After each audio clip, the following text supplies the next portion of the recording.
Haleluya. Terima kasih buat semuanya, Pak Galung dan tim PPP yang sudah mengundang saya perwakilan dari PPP. Oke, hari ini kita akan masuk ke part yang kedua. Bagian yang kedua dari The Loving and Serving Church. Kita akan belajar hari ini satu rahasia menjadi besar. Kalau kemarin kita belajar rahasia menjadi besar adalah minum cawan penderitaan Tuhan. Apa kemarin rahasia menjadi besar? Minum cawan. Sudah minum cawannya, Bapak Ibu? Nanti bilang sama saya Monika, waduh, jangan ditanya lagi kalau cawan penderitaan. Mulai dari kurang duit, mulai dari apa lagi? Medan yang sulit, ya kan? Apa lagi? Sakit, apa lagi? Pernah difitnah sama orang lain? Sering. Ya, difitnah, disalah mengerti, disalah pahami, macam-macam. Udah, sudah diminum cawannya Tuhan ya. Nah, oke, sekarang yang kedua dari The Loving and Serving Church ini apa? Mari kita buka, tolong Kak, slide berikutnya. Ini yang Tuhan ajarkan kepada kita untuk kamu mau menjadi besar. Ternyata kerajaan surga, kerajaan Allah itu berbeda, berbanding terbalik dengan kerajaan dunia. Ini ceritanya tentang kerajaan yang terbalik, dunia versus surga. Kalau kita baca kemarin, Tuhan mengatakan pemerintah dunia ini memerintah dengan tangan besi, dengan keras. Tidak demikian dengan kamu, katanya firman Tuhan. Siapa mau menjadi terbesar harus menjadi apa? Pelayanmu dan hamba ya. Kita hidup dalam budaya piramida di mana orang berlomba-lomba naik ke puncak. Yang paling berkuasa itu adalah topnya. Baru tahu nama piramida dia segitiga sama kaki begini. Jadi topnya itu yang di atas. Kalau kita di Indonesia topnya ya RI1 ya, RI1 Pak Prabowo. Kemudian turun di Kalteng sini apa kemarin DA di sini apa?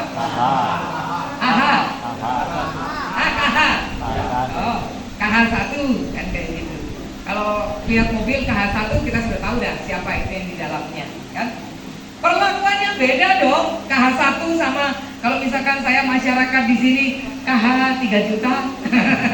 Nama saya gitu kan. Udah jauh sekali di bawah. Kan pasti perlakuannya beda. Nah, itu dunia memang memperlakukannya seperti itu. Orang-orang yang ada di puncak, bos di sana. Kalau kita di sini dalam organisasi, kalau kita mau seperti piramidanya dunia, siapa GSC awannya kita? GSC nomor satunya siapa? Jangan bilang Tuhan Yesus ya, Tuhan Yesus di atas semuanya. Ya, BPP nomor satunya ada loh ya kan, Pak Ketum kan gitu kan. Ketum nomor 1 kan, GSCA 1, GSCA 2, GSCA 3, GSCA 4, GSCA 5, 5 orang itu kan. Terus turun ke bawah sampai saudara ini mungkin Kalteng ini kalau kita punya nomor induk GSCA, di GSCA Smart ada nggak ya nomor induk kita? Ada kan, saudara punya itu kodenya sekian 91 dan gitu. Nah, kita orang kesekian, di mana kita? Di bawah banget. Kan kayak gitu kan. Nah, itulah piramida dunia. Dunia berlomba-lomba, siapa yang terbesar adalah orang yang di puncak. Tuhan Yesus membalikkan piramidanya. Tadi saya merintihnya kan. Tuhan Yesus membalikkan piramida itu. Padahal dia orang yang paling tinggi. Dia Tuhan, dia Raja di atas segala raja. Dia yang kita rayakan hari ini dengan Natal, dengan kehadirannya. Kenapa ada Natal? Karena satu kali pernah Allah menjadi manusia. Itu satu hal yang gak mungkin. Orang-orang sebelah, teman-teman kita, tetangga kita tidak bisa memahami konsep ini. Kok bisa Tuhan jadi manusia? Gak mungkin. Nah, kalau Tuhan mau jadi gajah bisa enggak? Suka-sukanya dia Tuhan. Kenapa kau mesti komplain kalau dia mau jadi manusia? Tapi mereka gak paham bagaimana Tuhan membuat piramida itu, ketenaran itu terbalik dengan apa yang dunia katakan. Kenapa? Karena dia mau menjadi orang yang berbeda. Coba next slide-nya Kak, ya. Saya dibantu. Kalau ada saudara buka Ayo kita sama-sama Matius 20 ayat 25 sampai 27. Karena mungkin jauh ya, saudara buka aja di Alkitabnya saudara. Oke, Matius 20 ayat 25 sampai 27. Saya baca ayat 25, 26 saudara semuanya, nanti 27 sama-sama.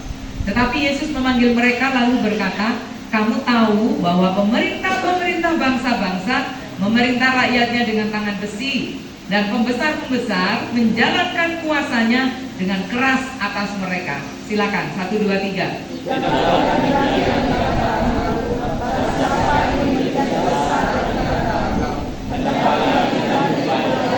Sama-sama, 1, 2, 3. Dan barang siapa ingin menjadi terkemuka di antara kamu, hendaklah ia menjadi hambamu. Amin, haleluya.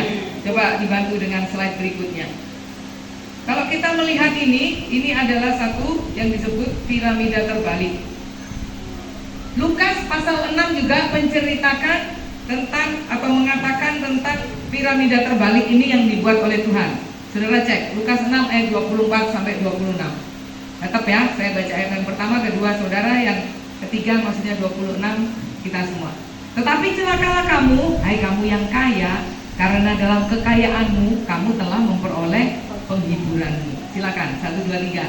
Celakalah kamu yang sekarang ini kenyang, karena kamu akan lapar.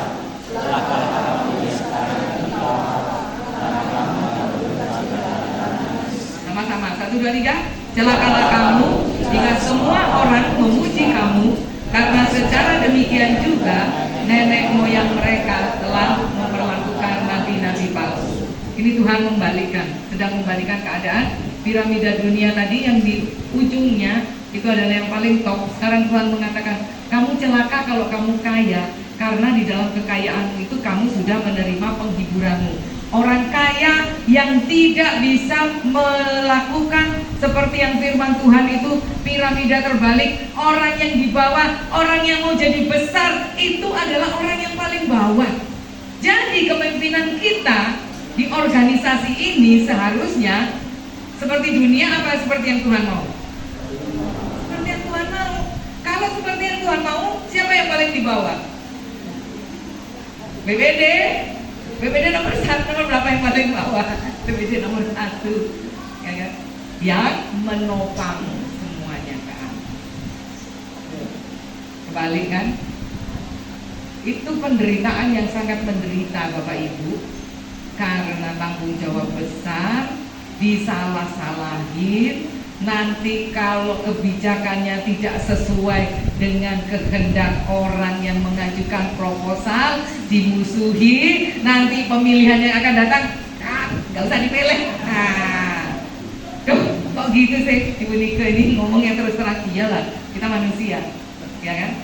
Nah, kalau kita ikut gayanya Tuhan, justru kita yang melayani itu yang ada di bawah, paling bawah, menerimanya semuanya itu. Jadi siapa yang mau besar, hendaklah dia jadi pelayanmu. Kemudian Tuhan mengatakan, engkau mau menjadi besar, jadi apa? Hambamu. Pelayan itu diakonos, pelayan itu diaken.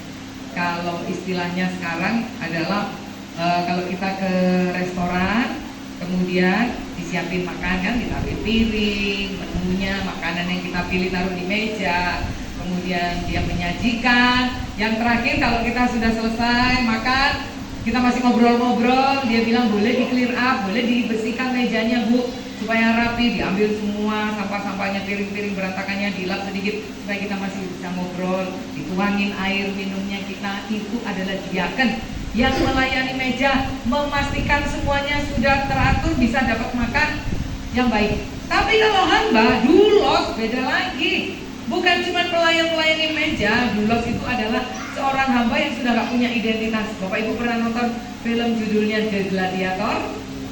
Ya, saya suka nonton film. Di rumah itu kan nonton Netflix gitu ya, film-film yang bagus. Di kamar kalau lagi santai nonton film-film kolosal seperti itu. Gladiator itu adalah orang yang sudah gak punya identitas lagi. Dia dijual di pasar budak, kemudian diambil, dia disuruh bertempur, berperang sampai mati. Kadang-kadang kalau zaman dulu itu tentara-tentara Romawi begitu mereka akan berperang, mereka punya kapal besar, dan semua dulos ini diikat di bagian bawah kapal itu, diikat pakai rantai, dan kemudian mereka harus mendayung. Kalau kita lihat di film-film itu ya, yang di depan itu komandannya, dia pakai apa itu, genderang ya, dung, dung, dung gitu. Mereka cuma dayung sama-sama, kalau santai-santai. Kalau mereka harus cepat-cepat, dung, dung, dung, dung, dung, mereka harus sekuat tenaga mendayung. Kalau kapal itu tenggelam, mereka yang mati duluan karena itu dulos, tidak punya harga diri lagi. Katakan, kalau jadi dulos itu tidak punya harga diri, Pak. Bilang sama temannya, gak punya harga diri loh. Gak punya harga diri, gak punya harga diri, gak punya harga diri lagi. Ya, kita dulos apa kita diaken? Dua-duanya ya, jadi diaken. Tapi yang paling sering kita jadi apa kalau mau lebih rendah lagi, jadi dulos kan? Gak punya harga diri lagi. Itu loh yang kita belajar dari Tuhan Yesus. Saudara pikir Tuhan Yesus itu punya harga diri? Enggak. Firman Allah mengatakan dia sudah mengosongkan dirinya dan turun ke dunia sebagai apa, saudara? Kalau saya kadang tersinggung, harga diri saya disinggung, saya bisa marah sama orang itu, ya kan? Kita manusia ya. Kita mau belajar dari Tuhan Yesus sampai gak punya harga diri. Kalau kita lihat, saya itu suka browsing sama Pak Salomon gitu ya, lihat internet bagaimana alam semesta ini. Kita tinggal di satu galaksi yang namanya galaksi apa, Bapak Ibu? Bima Sakti. Ya, kemarin kan nggak masuk pas pelajaran itu kan di SD. Apa tadi sudah ada yang ngomong? Galaksi apa? Bima Sakti. Bima Sakti itu Milky Way apa bukan di bahasa Inggrisnya ya? Lupa aku kemarin nggak masuk. Galaksi Bima Sakti itu kalau kita belajar kan Bumi, ada Venus, Merkurius, Jupiter. Nah, pinter semua saudara. Lulus makanya pinter-pinter orang Kalteng ini ya. Ya kan? Itu adalah baru satu galaksi kita ini yang Bima Sakti. Nah, dari galaksi Bima Sakti ini ada yang besar lagi, galaksi kumpulan galaksi, kalau nggak salah itu yang namanya Milky Way. Tapi di dunia ini galaksi yang besar sekali itu ada triliunan galaksi seperti itu. Bumi kita dilihat dari surga, dari apa sih sudah tidak kelihatan apa-apa sama sekali. Yang menciptakan seperti itu ya, turun ke dunia, rela dimanusia. Ada satu galaksi, ada satu planet yang baru ditemukan. Planet itu terbuat dari berlian. Ibu Budi mau ke sana? Kita di sini kan nggak punya berlian tuh. Ayo ke sana yuk. Potong sedikit, bawa pulang. Mau kalung berlian segini atau 5 kilo biar jalannya begini. Kita punya permata sedikit aja, sudah lihat ini pikir berlian, bukan. Bukan berlian ini. Kayak begini aja kinclong-kinclong kita sudah senang. Tuhan Yesus yang menciptakan semuanya itu. Galaksi, planet. Kalau saudara lihat sawit yang menghasilkan duit buat kita, dia punya semuanya ini. Kok rela dia turun ke dunia jadi manusia, jadi hamba, jadi dulos, gak punya harga diri, sampai ditelanjangi, sampai dipukul, sampai dicambuk, sampai dipakai mahkota duri, keluar berdarah, dinaikkan di atas kayu salib. Buat siapa? Buat saya. Buat siapa? Buat saudara. Kenapa kita mesti tersinggung? Kalau harga diri kita disinggung sedikit, orang bikin status di WA sudah tersinggung, dipikirnya untuk kita. Benar? Nah, aduh nyesel, undang saya nyesel. Tak korek semua, karena saya juga harus korek. Amin? Saling kita korek. Firman Tuhan itu korek saya dulu, baru korek saudara. Karena firman Tuhan itu pedang bermata berapa? Wah, kenanya ke sini dulu karena saya pakai pedangnya, baru ke situ semua. Kenapa kita nggak berani lepaskan pelayanan kepada orang lain? Nanti dia lebih terkenal. Nanti jemaat lebih suka sama ketua konek, ketua KKA daripada gembala. Apalagi kalau dipuji, kalau ketua konek saya Dia care, dia perhatian. Saya sakit sedikit dikunjungi, Bapak Ibu Gembala, nggak pernah. Bukan, tersinggung, harga diriku di mana? Iya kan? Sudah dicabik-cabik. Iya Pak? Sudah dicabik-cabik. Sudah dicabik-cabik. Ayo, kalau ketika kita merasakan seperti itu, yuk bandingannya kita adalah Tuhan Yesus. Amin. Kita dulu punya apa sih kalau mau dibilang? Emang kebun sawit saudara ratusan hektar. Jemaat kita sudah puluhan ribu. Apa yang mesti kita banggakan? Amin. Kalau harga diri kita baru sedikit gitu aja terus kita sudah marah, kita sudah kemudian nggak suka sama orang itu. Bukannya Tuhan Yesus datang justru mencari orang yang terhilang, orang yang seperti itu. Kalau Tuhan Yesus marah sama kita gimana? Kamu untuk pelayan tapi kok kayak gitu? Udahlah, kamu nggak aku urus kayak gitu kan? Gimana?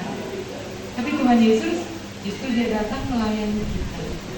Piramida yang di atas yang paling top itu dibalikkan sama Tuhan Yesus. Kalau kamu mau menjadi yang terbesar di surga anakku, kamu harus jadi yang paling bawah. Kamu harus jadi yang mau direndahkan. Kamu harus mau jadi yang kehilangan harga dirimu. Kamu harus mau jadi yang paling berkorban. Ini katanya firman Tuhan. Tuhan mengatakan kalau kamu kaya sekarang, kamu sudah dapat penghiburan. Kalau kekayaanmu itu tidak kau pakai untuk melayani Tuhan atau memuliakan Tuhan. Celakalah kamu yang sekarang ini kenyang karena kamu nanti akan lapar. Artinya apa? Sekarang pamer, flexing di medsos, makan di sini, makan di sini. Sebelum makan tidak berdoa. Makannya doanya nggak usah difoto, tapi makanannya menunya yang difoto. Saya juga gitu kalau pergi ya, karena suka pergi ke negara-negara gitu kan, terus lihat masakan gitu. Oh saya ke Kalteng yang pertama, aku posting, saya makan rotan gitu. Orang bingung kan di Jawa itu rotan itu kan kursi, rotan itu kan tas gitu. Jadi bukan makan tas kan, tas rotan gitu ya. Dia bilang, wih enak loh rotan itu, saya bilang. Saya makan apa lagi ya? Atau udah sayur apa lagi gitu? Bambu itu kan biasa, di Jawa kan ada rebung gitu ya, ada apa lagi gitu, sampai saya bawa pulang gitu. Saya masakin orang di gereja, ibu-ibu, tak pakai tampoyak. Tak percaya saya bisa masak. Itu pertama kali tahun lalu saya ke Kalteng belajar, begitu, beli tampoyak. Terus tak undang orang-orang yang dari Kalimantan itu datang ke rumah. Bukan tahu kesukaan kami. Aduh, hati kami terobati katanya. Kangen dengan Kalimantan terobati. Ayo sudah makan ini sayur ini. Ya. Nah, Kak, coba lihat slide berikutnya. Tuhan memutarbalikkan itu. Kalau kita tahu yang kemarin itu penderitaan, yang sekarang ini juga ya sama ceritanya. Kerajaan terbalik itu ya bagaimanapun juga tetap berbicara tentang apa saudara? Penderitaannya di bawah ya, harga diri kita itu yang paling bawah ya, itu tetap kita harus pikirkan itu ya. Yesus, menurut Yesus pemerintahan dunia itu memerintah dengan tangan besi. Itu adalah pola apa? Pemerintahan dunia, pola power, comfort, control, acceptance. Power, orang yang pertama itu pasti dia punya power, bos juga punya power, memindahkan orang, memutasi orang, bikin begini jadwal dan sebagainya. Kemudian comfort, orang yang nomor satu, orang yang bos itu pasti punya kenyamanan, pasti. Semakin firman Tuhan itu digenapi ya, siapa yang mempunyai dia akan semakin banyak diberi. Siapa yang tidak mempunyai, apa saja yang ada daripadanya akan diambil daripadanya. Saudara mau yang punya atau yang nggak punya malah diambil? Mau yang punya kan? Cerita apa itu? Cerita mental. Orang kalau banyak duit, kalau kaya, dia akan dapat kenyamanan yang lebih lagi. Contoh nih, saya kalau pergi-pergi ke luar negeri, saya nggak beli tiket. Nah, Bapak Ibu mau ke luar negeri nggak beli tiket mau? mau dong ya. Nah, ikuti gaya saya. Gimana gaya saya? Saya pakai kartu kredit, tapi ini harus pakai gaya saya, benar-benar. Saya belanja pakai kartu kredit, tapi bayarnya 100% bulan depan. Nggak boleh diutang. Kalau kita sudah kejerat utang, matilah kita. Saya pakai bulan ini sekian banyak gitu ya. Itu semua jadi poin di kartu kredit saya itu. Daripada saya belanja transfer, saya belanja cash, kan sama aja saya keluarin duit. Ini saya belanja sekarang, bayarnya bulan depan. Nggak promosi kartu kredit ya. Ini sedang berbicara tentang keuntungan. Kita kan dikasih hikmat sama Tuhan, betul? Nah, cari yang lebih menguntungkan, bisa buat comfort, kenyamanan tambahan buat kita. Bulan depan saya baru bayar, poin masuk, saya kumpulin, saya buka, oh sudah sekian miles, namanya miles itu kilometer atau mil berapa mil. Tinggal saya tukar, saya mau kemana, saya mau ke Bangkok, saya mau ke Hongkong, saya kemana, saya lihat berapa nuker milesnya sekian, selalu ada susunya banyak, begitu. Jadi kalau saya pergi-pergi itu jangan dipikir karena saya kaya banyak duit, gitu kan? Tapi karena dapat keuntungan dari situ. Jadi pergi-pergi dibayari gratis. Dari mana? Dari perusahaan penerbangan itu, penerbangan luar negeri yang membiayai saya. Karena saya loyal sama dia, siap belanja langsung saya bayar, siap belanja langsung saya bayar. Semakin tinggi, harusnya saya kan bayar, semakin saya dapat kenyamanan, kayak gitu kan. Kalau nggak punya, ayo, ini saya kasih perubahan mental. Duit pas-pasan, katakanlah 5 juta 1 bulan, ini berkat Tuhan. Di pikirannya tidak melayani, tidak yang di bawah, tapi mau jadian di atas.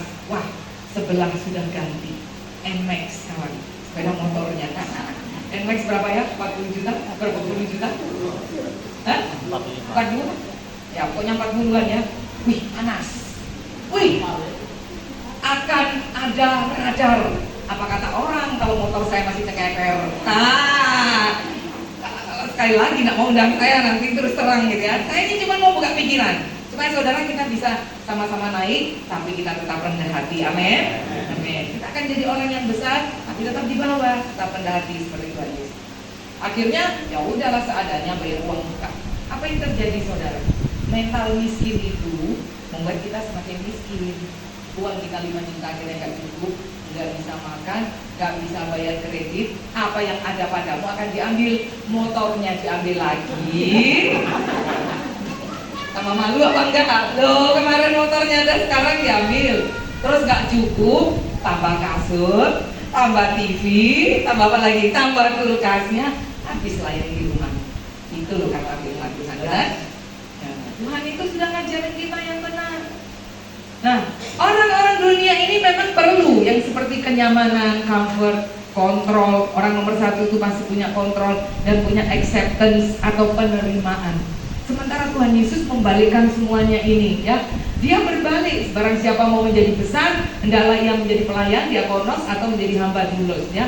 Diakonos itu pelayan aktif, doulos itu budak. Ini diperlukan kerendahan ekstrim. Lukas menambahkan celakalah mereka yang mengejar kekayaan, kenyamanan, kontrol, dan puji-pujian. Itu adalah nilai fana yang menipu hati kalau kita tidak persembahkan itu kepada Tuhan. Bayangkanlah orang-orang yang punya kenyamanan, orang-orang yang punya power, kuasa, orang-orang yang bisa mengontrol, orang-orang yang sudah sudah menerima penerimaan, pengakuan begitu ya, tapi memberikan hatinya, memberikan dirinya rendah hati, melayani. Itulah yang Tuhan mau. Gak peduli saudara siapa, gak peduli kekayaan saudara berapa berapa banyak pun, tetapi saudara masih mau di gereja, masih mau melayani, masih mau jadi BPD, masih mau jadi ketua wilayah, ketua sekolah minggu, walaupun gak ada jabatan ya nggak apa-apa, masih tetap melayani dengan setia. Di mana pos-pos saudara ditempatkan, berikan tepuk tangan kemuliaan buat Tuhan. Amin. Amin. Oh kalau kayak gitu gampang, bunyi ke. Tapi yang paling nggak gampang adalah di antara teman-teman sejajar ini, sama-sama satu level ini. Kalau nggak dihargai, rasanya gimana gitu.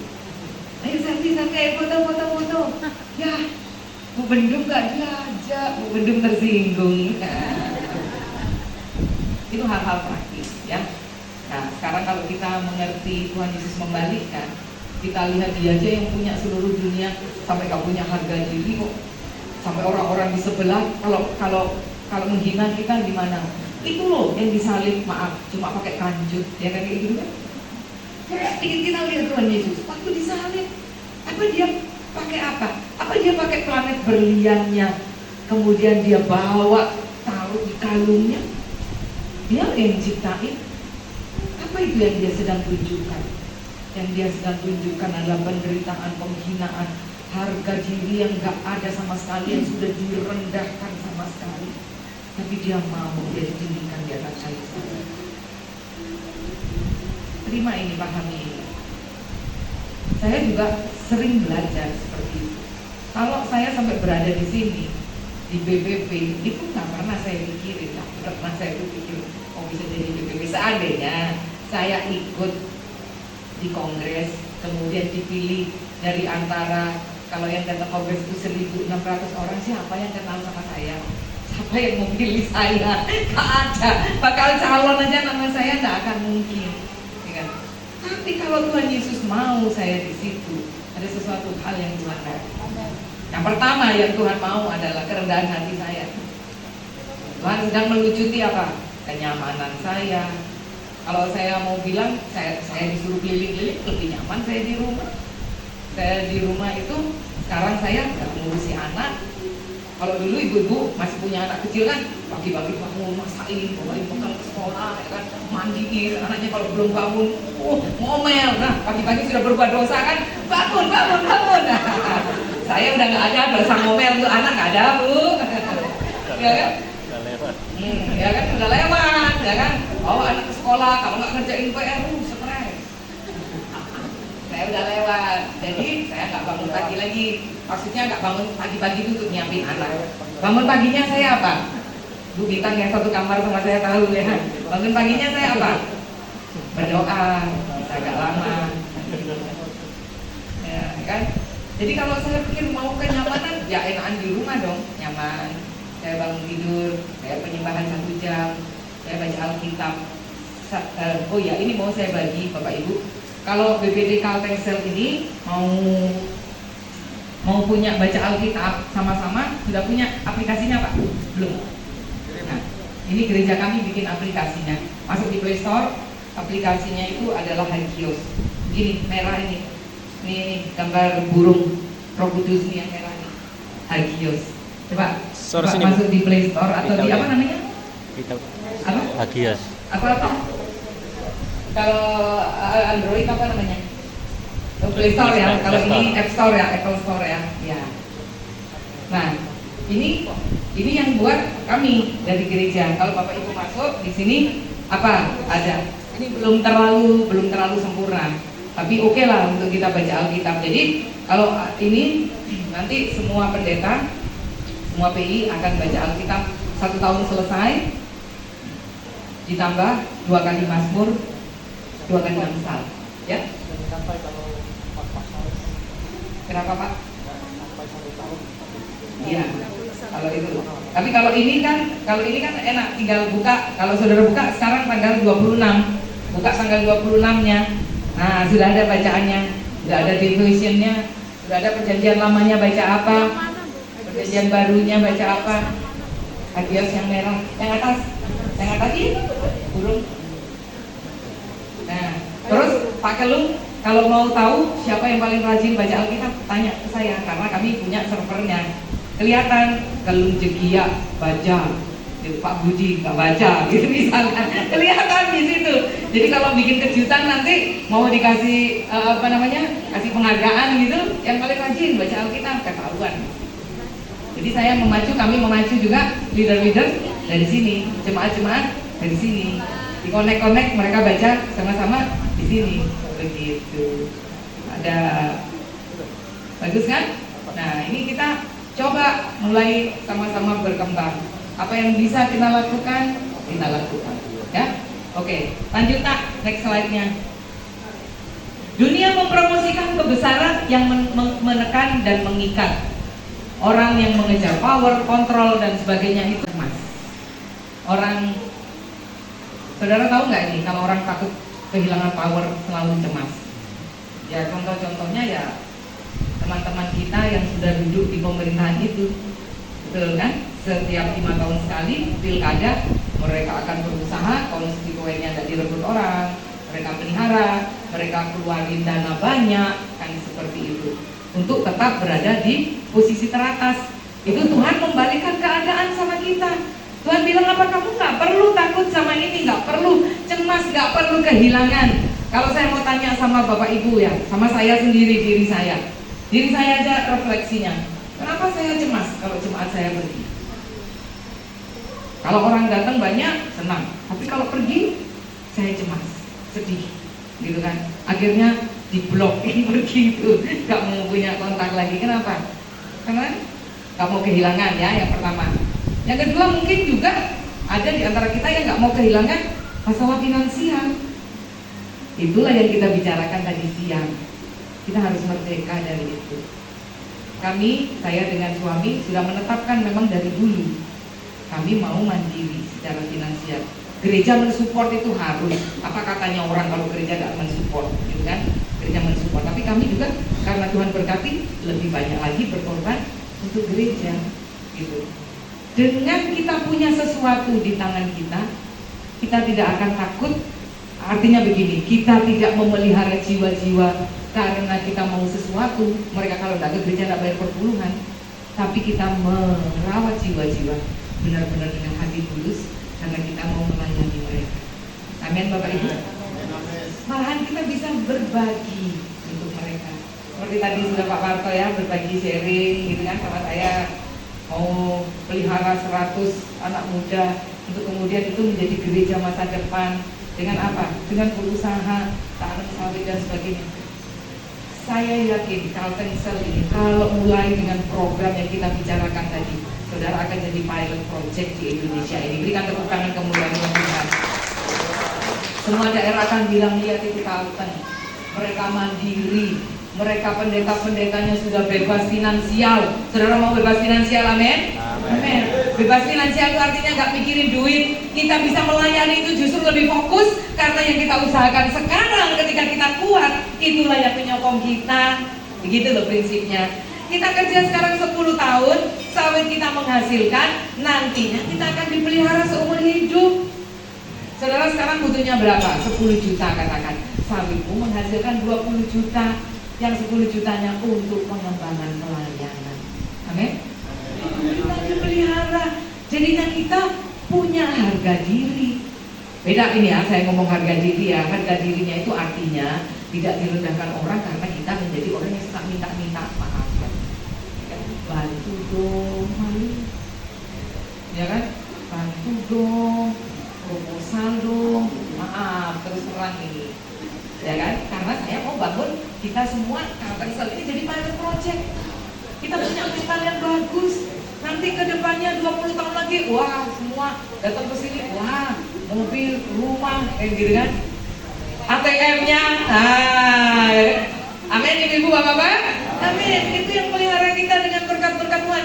Terus kemudian sekarang kita bebas, kita melayani, gitu loh. Gak bingung, waduh mau pergi kemana ya? Wah ternyata Bu Nike di Bali sedang bikin dengan Hillsong Academy di sana di Bali. Kami di Bali itu ada Hillsong ya. Dan anak saya yang cowok itu sekarang dia jadi namanya Hillsong Academy Director. Apa itu? Sekolah Alkitabnya Hillsong. Se-Asia Pasifik. Dia satu-satunya orang Indonesia yang jadi kepala sekolahnya, kayak gitu ya. Puji Tuhan ya. Kalau dia meeting, saya sudah sering lihat meeting Zoom gitu, semuanya orang-orang seluruh dunia yang jadi kepala sekolah Hillsong itu dia ajak. Nah kalau saudara nanti kalau saya tanya, kamu nanti kalian buka nggak untuk umum gitu kan? Karena anak-anak yang keluaran dari sana itu GSIA loh, kalau di Indonesia di Bali gitu kan. Lebih ini ya, karena mereka internasional gitu kan. Jadi keluarannya mereka yang tamat dari sana bisa bekerja juga, diterima di dunia sekuler gitu. Contohnya ada satu anak Hillsong temannya anak saya ini nanti akan pindah karena dia sudah direkrut menjadi direktur apa gitu di Morowali Mandar, di satu pertambangan yang besar berkantor di Jakarta ya. Nah hal-hal yang seperti inilah yang kita akan kembangkan. Kalau kita punya ini banyak karena Tuhan kasih, gak mustahil buka cabang sekolah yang berkualitas di Kalimantan Tengah. Amin, Bapak Ibu. Itu sekolah yang bergengsi. Kita yang di bawah ini kelihatan lagi kan ke atas, yang paling bawah, yang paling rendah menyokong, tapi kita akan bersinar. Orang akan lomba-lomba datang, aku mau masuk di sana dong. Gimana sekarang? Kalau kita sudah banyak orang yang akan masuk, standar kita jadi tinggi, betul? Amin.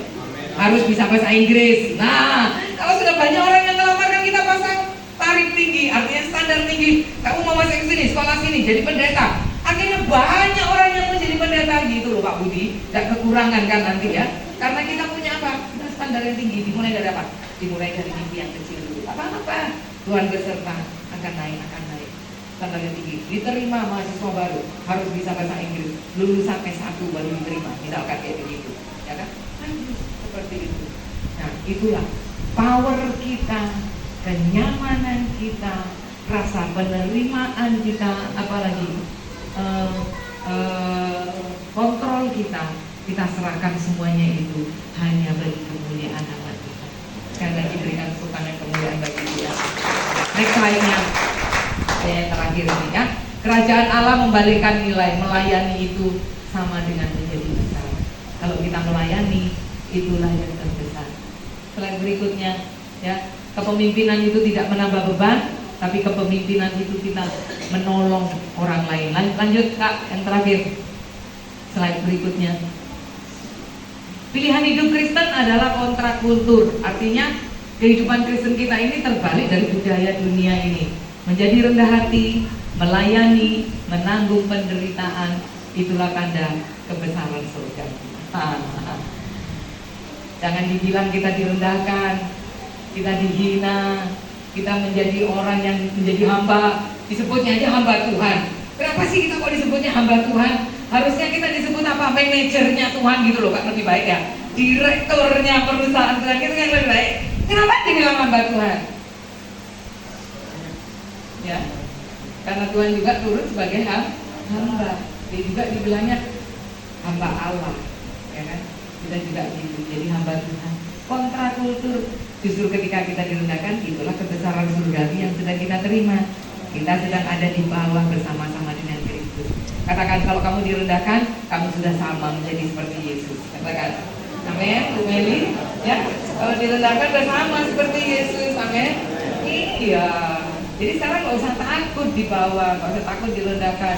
Pas orang bagi-bagi piring untuk makan kelewatan, aduh aku terhina.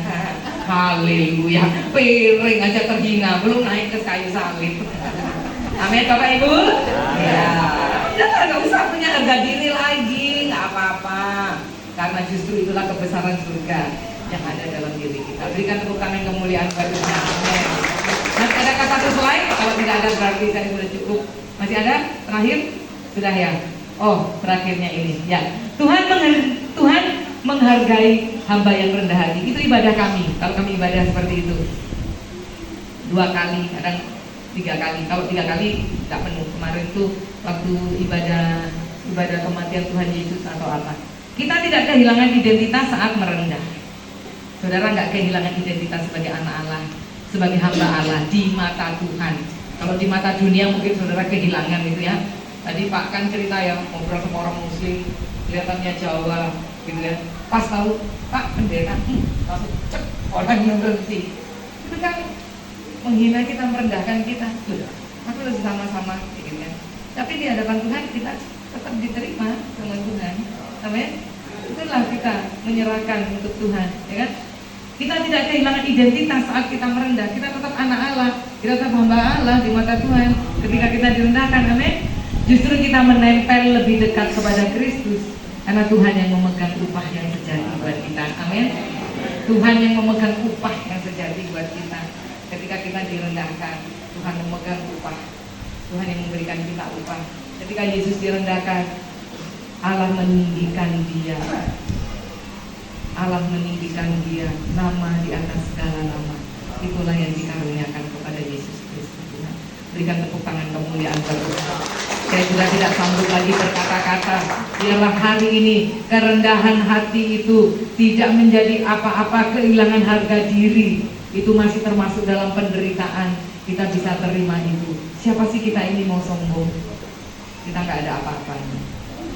Mari kita menerima jabatan, mari kita menerima kepercayaan sebagai gembala, sebagai apa yang semua yang Tuhan karuniakan kepada kita, tapi tetap dengan hati yang rendah, ya, melayani Tuhan dengan baik. Berikan sekali lagi tepuk tangan kemuliaan Tuhan. Ayo kita nyanyi, aku punya Tuhan yang besar. Mari tolong kami pemain musik dan kita merendahkan diri di hadapan